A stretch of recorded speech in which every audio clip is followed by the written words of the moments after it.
அஸ்ஸலாமு அலைக்கும். நம்ம வந்து 1000 சுன்னத்துகளில் நேற்று வந்து முகத்தை துடைப்பு காலையில் தூங்கி எழுந்த உடனே நபி ஸல்லல்லாஹு ஓஞ்சிய முகத்தை கைகளால் அந்த சோம்பலை தொடப்பாங்க. அதை நம்ம சொன்னோம். அதுக்கடுத்து அல்ஹம்துலில்லாஹி அல்லதி பாதமா அம்மாத்தனா விலகி நுஷூருங்கிற துவா ஓடுறது. அப்புறம் அவங்க என்ன பாத்ரூம் போகையில் நம்ம வந்து எப்போவுமே பாத்ரூம் போகையில் இடது காலில் வச்சுட்டு உள்ளே போகணும்.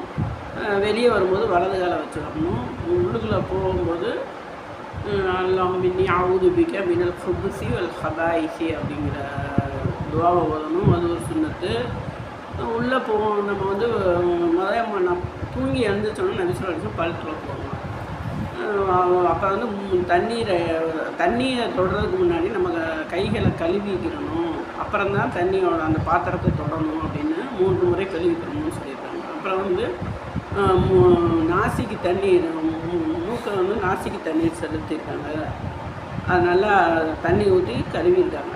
அது வந்து முதுகந்தண்டில் தான் ஷைத்தான் நைட்டில் தங்கியிருக்கான் அப்படின்னு சொன்னாங்க. அப்புறம் வந்து உது செய்கிறதோட சுன்னத்துகள் பார்ப்போம். உது செய்கிறது நியத்து செய்கிறது, 1வது நியத்து செய்கிறது. அதுக்கடுத்து பிஸ்மில்லாஹ் சொல்லி கொள்வது.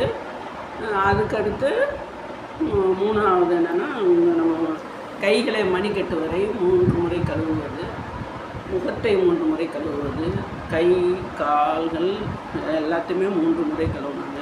அதுக்கப்புறம் 3 முறை கழுவுனாங்க. தலைக்கு ஃபுல்லாக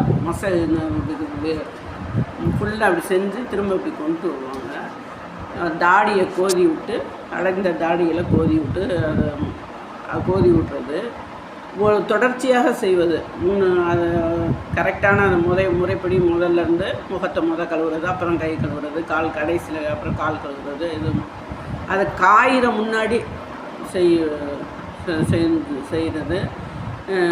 அப்புறம் வந்து இந்த 13 சுன்னத்துகள் இருக்குது. கடைசியில் துவா ஓதுறது. அஷ்ஹது அன் லா இலாஹ வஹ்தஹு லா ஷரீக லஹு அஷ்ஹது அன்ன முஹம்மதன் அப்துஹு வ ரசூலுஹு. நபி ஸல்லல்லாஹு அலைஹி வஸல்லம் யார் ஒரு அழகிய முறையில் அவங்க 3 முறை நாசிக்கு தண்ணீர் செலுத்துறது, இது அவங்க நோன்பாளிகளாக இல்லாட்டி நோன்பாளிகளாக இல்லாட்டி நன்றாக நாசிக்கு தண்ணீர் செலுத்துறது, வாய்க்கு பிடிக்கிறதுலாம் நன்றபடி அழகான முறையில் செய்யுங்கன்னு சொல்லியிருக்காங்க. இதெல்லாம் செஞ்சுட்டு நம்ம துவா ஓதணும்னா நம்ம சுவனத்தில் எந்த 8 வாயில்களில் எதில் வேணாலும் நம்ம போகலாம் அப்படின்னு சொன்னாங்க. அது அவங்க நெகம் வழியாக அவங்களுடைய பாவங்கள்லாம் கழியப்படுகிறது என்று சொல்லியிருக்காங்க. அஸ்ஸலாமு அலைக்கும். இன்றைக்கி ஒரு 20 சுன்னத்துக்கிட்ட நம்ம பார்த்துக்கலாம். சுன்னத்தான விஷயம்.